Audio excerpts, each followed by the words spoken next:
Olá, você que me assiste no canal. No princípio não foi assim. Hoje estamos mais uma vez trazendo as profecias para o tempo do fim, onde você vai entender assuntos que grandes nomes na era cristã entenderam e até na era não cristã. Grande cientista chamado Sir Isaac Newton entendeu e se surpreendeu com os resultados das pesquisas do Apocalipse. Só que nesse estudo ele descobre que precisa de algumas chaves que é encontrado no livro de Daniel, que é o livro profético. Então fica até o final do vídeo e surpreenda-se também. Lição 12 do nosso curso Profecias para o Tempo do Fim inicia com Daniel no Rio Tigre. Na anterior, nós vimos o santuário celestial, que foi na terra foi construído um por Moisés. E Deus fala, Moisés, construa um conforme o que eu te mostrarei. Então, nós vimos que Cristo inicia os trabalhos do santuário somente depois que ele morre na cruz por nós. Então, ele vai para o céu, ele volta e vai para o santuário fazer o trabalho. Então, o santuário e toda essa profecia que nós temos aqui, nós vimos na anterior, vai se iniciar no santuário celestial. O profeta Daniel no Rio Tigre, ele tem uma visão. Daniel tem uma visão de uma grande guerra que forma uma profecia contínua. Nesses 3 últimos capítulos, a visão foi revelada a Daniel no 3º ano de Ciro, que também é no ano 536, entre o 536 e 535 a.C., que também parece ser o primeiro ano de Dário, o Medo. Veja Daniel 11:2. Ciro surgiu de relativa obscuridade como príncipe de um pequeno país de Ansã, que foi a capital original do Elão, no 3º milênio a.C. Situado nas montanhas do sudeste do Irã, a 36 quilômetros a noroeste da moderna Zirás, na cordilheira de Zagros, na província de Fars. Ciro derrotou sucessivamente, em poucos anos, os reinos da Média, Lídia e Babilônia, e os uniu sobre um governo, formando assim o maior império da época. Foi sobre esse governo mundial que o povo de Israel teve que conviver e com quem contenderam os poderes do céu. Essa visão impressionou Daniel pela sua solenidade. 70 anos já haviam se passado desde que o profeta Daniel e seus amigos foram levados cativos à Babilônia. Daniel estava bem idoso, com cerca de 88 anos de idade, e ainda cumpria seus deveres como ministro civil em terra estrangeira, nesse tempo sob os domínios dos persas. Ciro, rei da Pérsia, já havia emitido um decreto permitindo aos judeus voltarem a reconstruir os muros e o templo de Jerusalém. Esdras 1, 1-4. E o seu corpo era como berilo, e o seu rosto parecia um relâmpago. Opa, o 5, né? Levantei os meus olhos e olhei, e eis um homem vestido de linho, e os seus lombos cingidos com ouro fino de Ufaz. E o seu corpo era como berilo, e o seu rosto parecia um relâmpago. E os seus olhos como tochas de fogo, e os seus braços e os seus pés brilhavam como bronze polido. E a voz das suas palavras era como a voz de uma multidão. E só eu, Daniel, tive aquela visão. Os homens que estavam comigo não a viram, contudo caíram sobre eles um grande temor e fugiram, escondendo-se. Então, o que Daniel viu na visão? Ele viu esse terrível conflito, como diz a notinha ali, envolvendo o povo de Deus e seus inimigos. Os samaritanos tentavam, de várias formas, influenciar o rei da Pérsia a não permitir mais que os judeus levassem o termo a obra de restauração da cidade e do templo de Jerusalém. E como resultado dessa oposição, a obra de reconstrução teve que parar. O profeta já idoso muito se angustiou, pois, de acordo com a profecia de Jeremias, já se tinham passado 70 anos do cativeiro da Babilônia. E o povo de Deus estava impedido de reconstruir o templo. Então, eu até vou ler, Ageu 2:7. Quem tiver uma Bíblia que não seja Almeida Revista Corrigida ou Corrigida Fiel, quem não tem essas duas, lê para dar uma comparada no que está acontecendo aí com as traduções bíblicas, que é muito grave. Inclusive, tem um vídeo no canal sobre isso. Ó, Ageu 2:7. E farei tremer todas as nações, e virá o desejado de todas as nações, e encherei esta casa de glória, diz o Senhor dos Exércitos. Então, quem virá? o desejado de todas as nações. Nas revistas atuais, agora, traduções modernas, não tem Cristo aqui. Aqui estão colocando dinheiro, e não estão colocando Cristo. Estão substituindo Cristo. Mas, enfim, o importante era a ênfase a ler numa... se você puder ter as duas versões, ou até 3 para comprar, é ótimo. Mas na hora de estudar a Bíblia, é bom ter uma Bíblia de tradução literal. Então, por que a reconstrução do templo era tão importante? Êxodo 25:8. O rei Davi desejou edificar uma casa para o Senhor, assim que Israel estava devidamente estabelecido como nação em Canaã. Porém, Deus não permitiu, e a seu filho Salomão coube essa sagrada missão. O templo era de magnífico esplendor, mas nos dias do profeta Daniel, ele estava em ruínas. O profeta Ageu profetizou no impacto que teria no templo a presença daquele a quem os rituais do santuário e símbolos apontavam. E farei temer todas as nações e virá o desejado de todas as nações. E encherei esta casa de glória, diz o Senhor dos Exércitos. Ageu 2:7. Portanto, foi profetizado ainda que a glória dessa última casa seria maior do que a da primeira, diz o Senhor dos Exércitos. Ageu 2:9.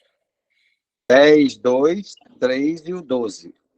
10, 2. Naqueles dias eu, Daniel, planteei durante 3 semanas. Manjar desejável não comi, nem carne nem vinho entraram na minha boca, nem me untei com óleo algum, até que passaram as 3 semanas inteiras. Então me disse: não temas, Daniel, porque desde o primeiro dia em que aplicaste o coração a compreender e a humilhar-te perante o teu Deus, foram ouvidas as tuas palavras, e por causa das tuas palavras é que eu vim. Bom, jejum, oração e plena confiança no poder e providência, desde sua juventude até os últimos dias de sua vida, marcou a vida e a maneira de Daniel vencer todas as barreiras e que o inimigo amontoou em seu caminho. Daniel soube eliminar a sua dieta, os alimentos, e soube ser prejudicial à sua espiritualidade. Buscou como alimento somente o que lhe proporcionaria saúde mental e espiritual. Então, a importância do jejum, da oração, né, Daniel? Importantinho. Quem o profeta Daniel contemplou em sua visão? Exatamente, foi muito, muito importante esse aí. Daniel 10, 5, 7 diz assim: e levantei meus olhos e olhei, e vi um homem vestido de linho, e os seus lombos cingidos com ouro fino de ufaz. O seu corpo era como turquesa, e o seu rosto parecia um relâmpago. Os seus olhos como tocha de fogo, seus braços, seus pés como cor de bronze assacalado, e a voz de suas palavras como a voz de uma multidão. E o verso 7, só eu, Daniel, vi aquela visão. Os homens que estavam comigo não a viram. Não obstante, caiu sobre eles um grande temor e fugiram escondendo-se. Que é chamado por ele, em alguns lugares, de Miguel, que no hebraico, Micael, quem é como Deus.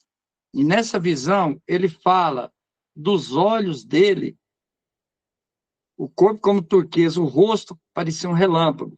Quando você pega aqui essa mesma visão e diz aqui a voz dele, como a voz de uma multidão, você vê um código da Bíblia em Daniel.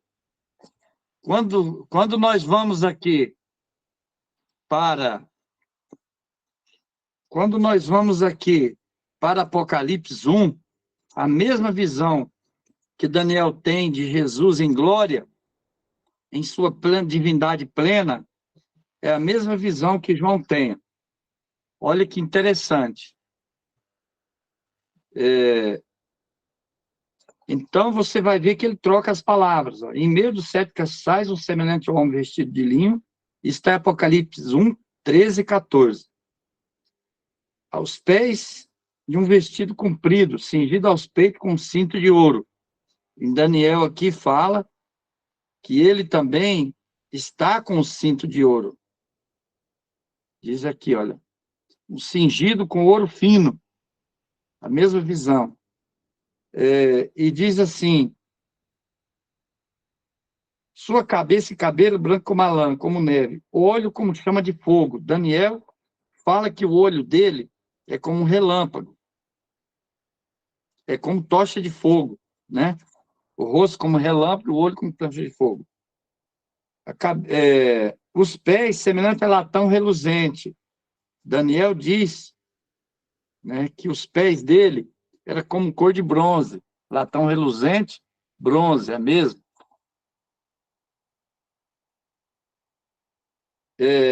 Como tivesse sido refinado numa fornalha. A voz como a voz de muitas águas. Em Apocalipse diz que a voz dele é como de muitas águas.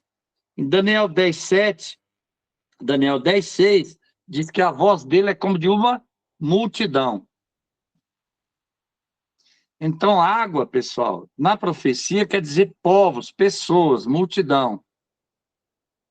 Apocalipse 17:15 fala, a água que viste que a prostituta se assenta são multidões, nações e povos. Perceberam? Isso aí que Isaac Newton percebeu. Em Daniel tem chaves da profecia de Apocalipse. O código e a chave do Apocalipse está no livro de Daniel.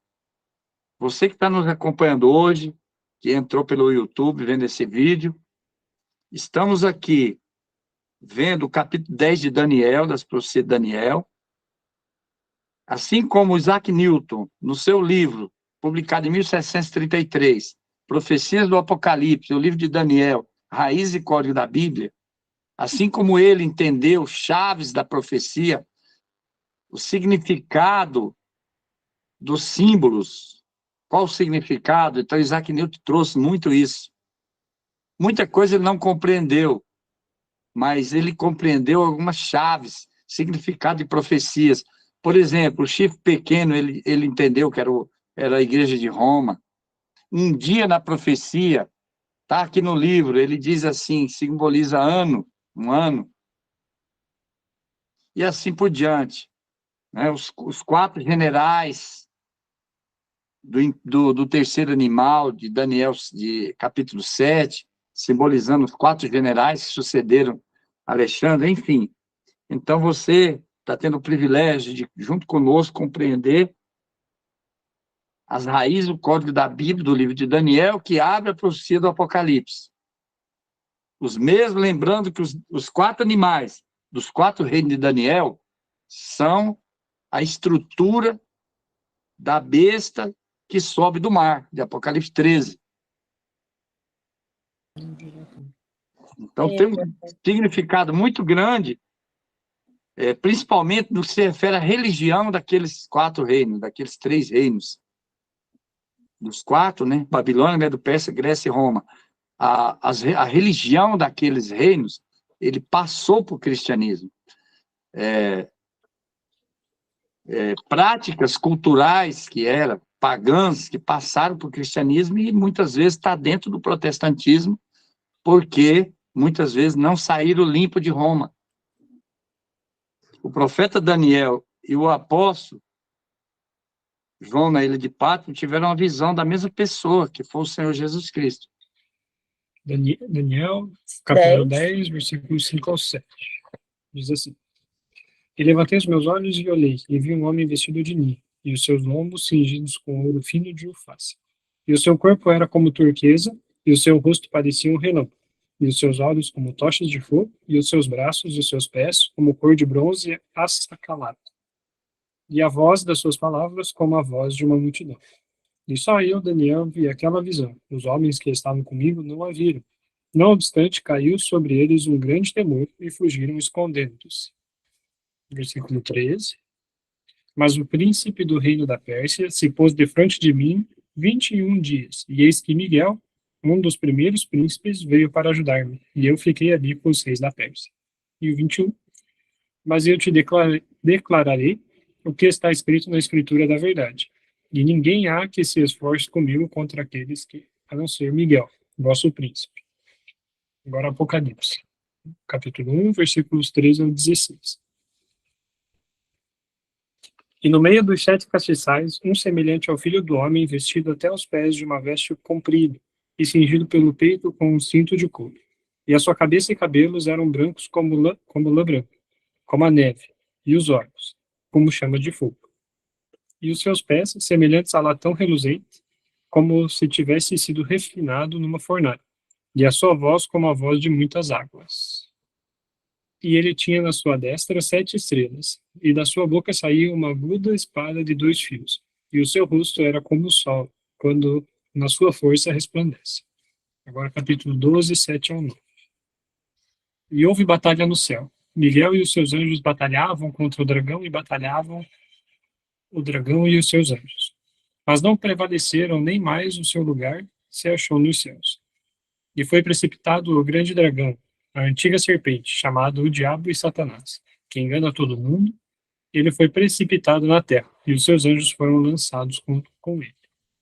Agora voltamos para Ezequiel, capítulo Já está 28, aberto, né? 13 e 18. Diz assim: Estavas no Éden, jardim de Deus. Toda pedra preciosa era a tua cobertura: a sardônia, o topázio, o diamante, a turquesa, o ônix, o jaspe, a safira, o carbúnculo, a esmeralda e o ouro. A obra dos teus tambores e dos teus pífaros estava em ti. No dia em que foste criado, foram preparados. Tu eras querubim ungido para proteger, e te estabeleci no monte santo de Deus. Estavas, no meio das pedras afogueadas andavas. Perfeito eras nos teus caminhos, desde o dia em que foste criado, até que se achou iniquidade em ti. Na multiplicação do teu comércio, se encheu o teu interior de violência, e pecaste, pelo que te lançarei profanado fora do monte de Deus, e te farei perecer, ó querubim protetor. Elevou-se o teu coração por causa da sua formosura, corrompeste a tua sabedoria por causa do teu resplendor. Por terra te lancei, diante dos reis te pus, para que olhem para ti. Pela multidão das tuas iniquidades, pela injustiça do teu comércio, profanaste os teus santuários. Eu, pois, fiz sair do meio de ti um fogo que te consumiu, a ti, e te tornei em cinza sobre a terra, aos olhos de todos os que te veem. Dragão, no Apocalipse, está se referindo ao inimigo. O dragão irou-se contra a mulher. Então, guerra com a semente, com o resto. É com aquele povinho que guarda o mandamento de Deus. Porque já está previsto que no Apocalipse que as igrejas iam se tornar uma Babilônia. Uma confusão. O que é Babilônia? Confusão. Então, por que o inimigo não faz guerra contra a Babilônia e sim contra a semente? Aí depois a gente vê no Apocalipse. Aqui estão os que guardam os mandamentos de Deus e têm a fé de Jesus. Então, o inimigo ele faz guerra contra os guardadores da lei e não contra o que se dizem cristão, e claramente a gente vê pela Bíblia que não são. Então, em Daniel, no contexto, Daniel está fazendo uma oração, pedindo o entendimento da visão, fica 21 dias orando ali, sem parar, quase morre. E depois chega o anjo: Daniel, desde o primeiro dia que você orou, eu fui mandado. O problema é que eu fiquei ali, ó, com o rei Ciro, aqui na imagem aqui compartilhada tá o rei Ciro, e tá até o inimigo aqui em cima, conversando com o Ciro, né, no ouvido, né? Eu vim aqui trazer uma mensagem para Ciro e a resposta para a tua oração, que é a resposta da visão. E Daniel: mas eu fiquei 21 dias. Aí hoje não, é porque o Satanás ali, a gente ficou brigando, a gente ficou em luta. Aí agora a gente entende essa visão. A história ali foi assim: Daniel, de todas as visões que ele teve, a visão que falou até 2.300 tardes e manhãs, e o santuário será purificado, intrigou muito Daniel. Porque o santuário terrestre estava destruído. Ainda ia reconstruir. Então ele queria saber que santuário era esse que ia ser purificado. Então ele constantemente, você encontra no livro de Daniel, ele falando quando o anjo fala, a visão da tarde da manhã é para tempo muito distante. Em outro lugar diz, a visão da tarde da manhã é para os últimos dias. E nós estudamos na lição anterior, quem não pôde assistir, pode entrar no canal No Princípio Não Foi Assim, que nós temos foi publicado hoje o vídeo, foi publicado o vídeo que fala do santuário ser purificado, está bem? Então, assista esse vídeo. E então isso intrigou bastante. Então Daniel começa a jejuar para que o anjo faça ele compreender a profecia da tarde e da manhã. Essa foi a profecia que intrigou bastante ele. Porque na visão do capítulo 9, das 70 semanas, o anjo começa falando que vai selar a visão anterior, que era das 2.300 tardes e manhãs, tomando um dia por um ano, 2.300 anos.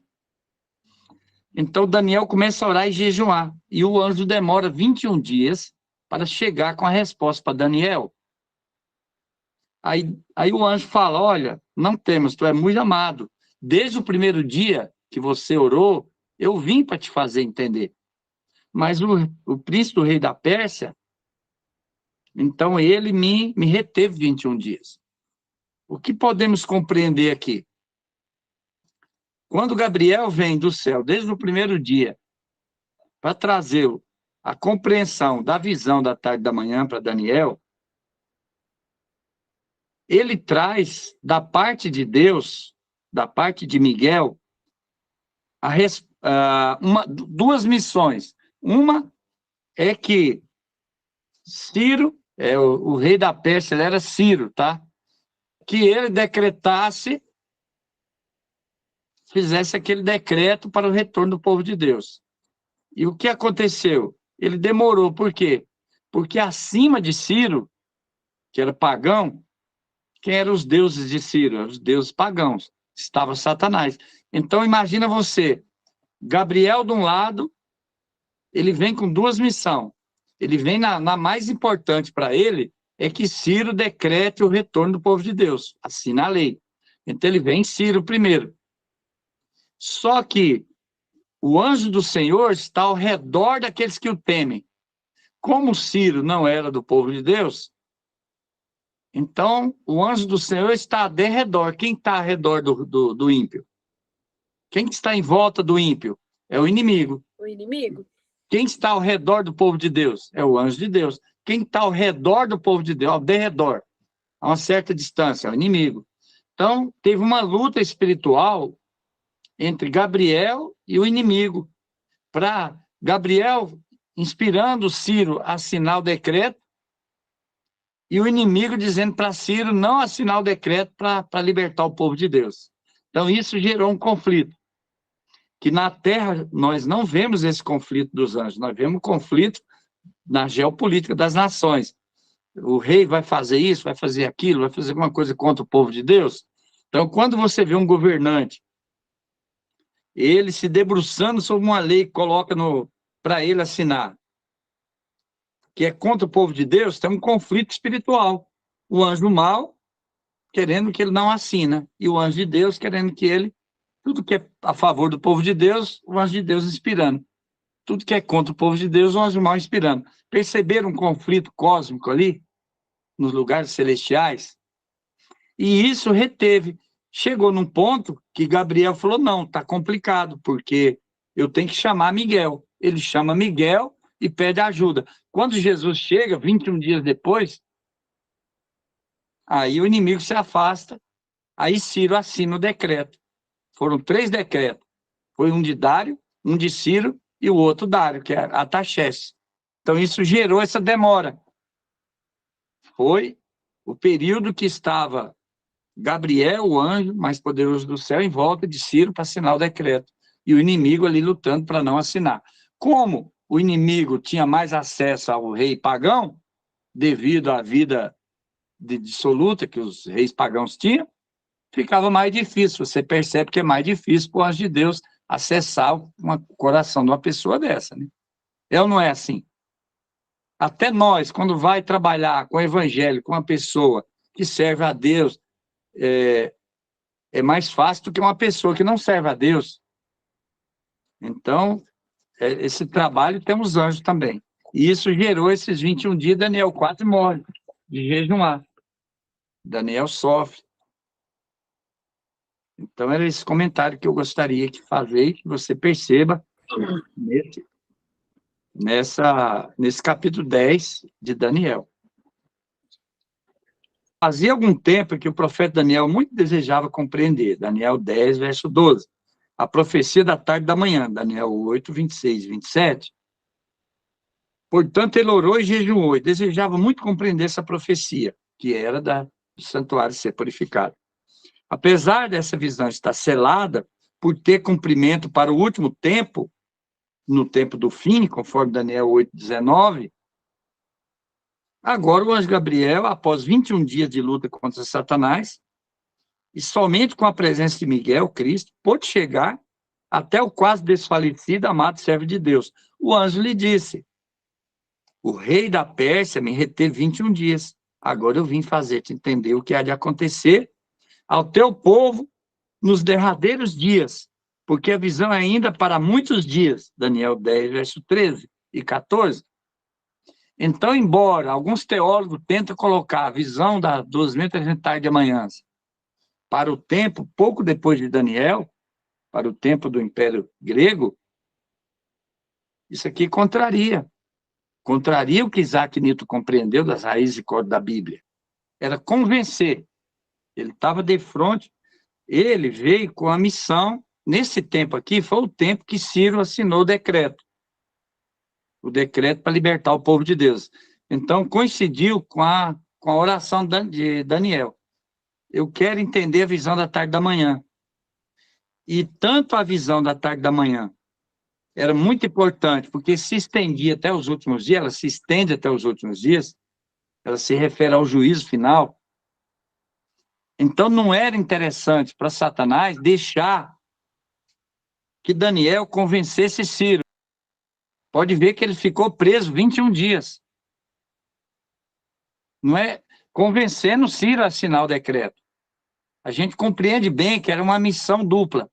Ele só consegue convencer quando Miguel vem.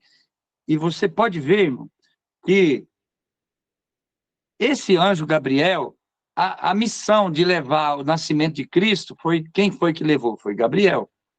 As coisas mais importantes da Terra, esse é o anjo que tem essa missão. O que leva a gente a compreender? É claro que tem coisa que só na eternidade, mas o que nos leva a entender? Que abaixo de Miguel, abaixo de Cristo, é o anjo mais poderoso, assim, em termos de hierarquia. Dá de entender que Lúcifer tinha essa hierarquia antes da fundação do mundo. Como ele perde, ele se rebela, Gabriel é colocado no lugar dele. E na Bíblia, a gente percebe que tem um anjo que tem uma autoridade sobre os anjos de Deus. De Apocalipse 7, verso 1, tem 4 anjos nos 4 pontos cardeais da terra, retendo os 4 ventos. E um anjo vem da banda do sol nascente e clama para os 4 anjos. Ele dá uma ordem, ele diz: não solte os ventos até que hajamos assinalado nas testas o servo do nosso Deus. Apocalipse 7, de 1 até 4 ali. Então você percebe que ele tem autoridade, ele ordena os anjos ali. Você percebe também a presença desse anjo, que com certeza é Gabriel, em Ezequiel 9, quando fala de 7 anjos, e um deles tem um selo, tem um sinete para selar o povo. E ele é um anjo que ele é diferenciado dos outros anjos. Por que ele demorou 21 dias? Porque para convencer o rei pagão, a tradução da palavra Miguel do hebraico é quem é como Deus. Está dizendo que ele é como Deus. Pode pegar a tradução. Então, a palavra arcanjo é porque cabe mesmo para ele. Entendeu? Ele é representado como um arcanjo. Não quer dizer que ele é um arcanjo em si, tá? Tem os arcanjos mesmo. Tem as categorias. Mas ele é apresentado como um arcanjo. Por quê? Porque a gente precisa compreender, irmãos, você que nos assiste, que a nossa mente de compreensão, 2000 anos depois de Cristo, ela tem um acúmulo de história bíblica e história universal. Então, temos que convir que a nossa geração ela tem mais conhecimento do que a geração passada. E esse povo aqui, do período de Daniel, 500 anos, 600 anos antes de Cristo, imagina a mente das pessoas que receberam essa visão aqui. Tinha que usar essas palavras, muitas palavras, a gente não pode pegar o pé da letra, para eles compreender né? Qual o conhecimento que eles tinham de Cristo? A Bíblia diz que a revelação de Jesus Cristo veio na vinda de Cristo aqui, há 2000 anos, não foi isso? Cristo foi apresentado de forma mais clara quando ele encarnou, não foi isso? E o Espírito Santo mostrou coisas relacionadas a Cristo que os anjos tentaram entender e não compreenderam. Eles trouxeram a mensagem, igual você vê que Gabriel era um anjo mensageiro. Gabriel trazia, era um anjo. Você pode ver que nas visões de Daniel, nesse rio, que tem lugar que fala Idequel, Idequel é a palavra hebraica para o rio Tigre. Tá? Então, ali nas margens do rio Tigre, Daniel viu, até no final de Daniel 12 tem 2 anjos, um de cada lado do rio, e o anjo superior. E o anjo superior fala, e os 2 anjos conversam. Um anjo conversa com o outro em voz alta, e Daniel ouviu os anjos conversar. Os 2 anjos ficaram em dúvida, que mensagem foi essa? Quando o anjo superior fala, os 2 anjos falam assim, mas quando serão essas coisas? Está no capítulo 12. Quando serão essas coisas? Né? Então, os anjos trazem mensagem do céu para Daniel e trazem para os seres humanos. E Gabriel sempre é o anjo mais importante a trazer a mensagem. Agora, quando usa lá, Daniel usa a palavra arcanjo, Miguel, era uma forma deles compreender. Porque o Filho de Deus não foi revelado ainda, não tinha sido revelado para aquele povo sobre a pessoa do Filho. Eles não sabiam disso aí. Então, ele era representado como um tipo de um arcanjo, ou seja, essa palavra arcanjo dava a eles entender um anjo superior aos outros. Mas a palavra Miguel é Micael, no hebraico quer dizer quem é como Deus, quer dizer, a própria palavra chama ele de Deus. Está dizendo que ele é Deus. Então, interessante isso. Muito E a gente bom, percebe aqui que ele precisou de Miguel vir. Miguel chega, o problema resolve. Então, nós estamos aqui estudando, você que está nos acompanhando no princípio, não foi assim, no canal, sobre esses 21 dias em que o anjo Gabriel vem com 2 mensagens, uma para Ciro assinar o decreto de libertação do povo de Deus e, ao mesmo tempo, explicar um pouco da profecia das tardes e da manhã. A vitória foi finalmente ganha. As forças do inimigo foram contidas todos os dias de Ciro e todos os dias do seu filho Dário Cambises. Livro de Profeta e Reis, página 546 a 547. O profeta Daniel orou e jejuou em busca de compreender a visão da tarde e manhã.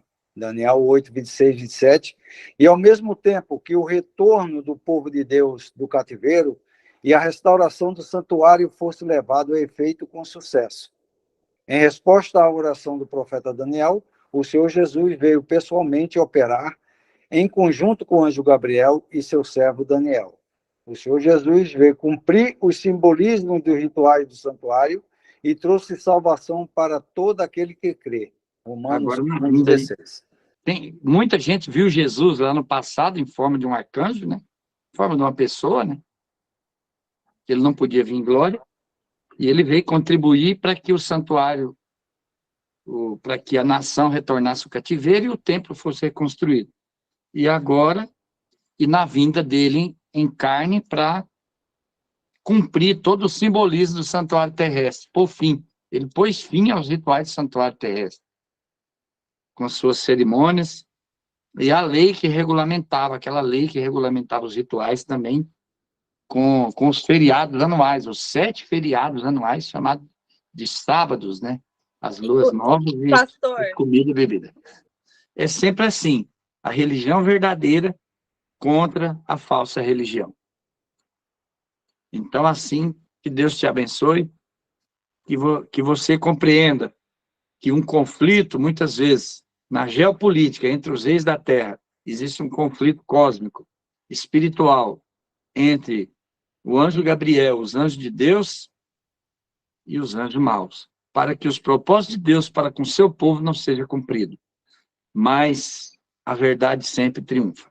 Que Deus te abençoe e que Se você não for inscrito nesse canal, se inscreva, faça o seu comentário e compartilhe também.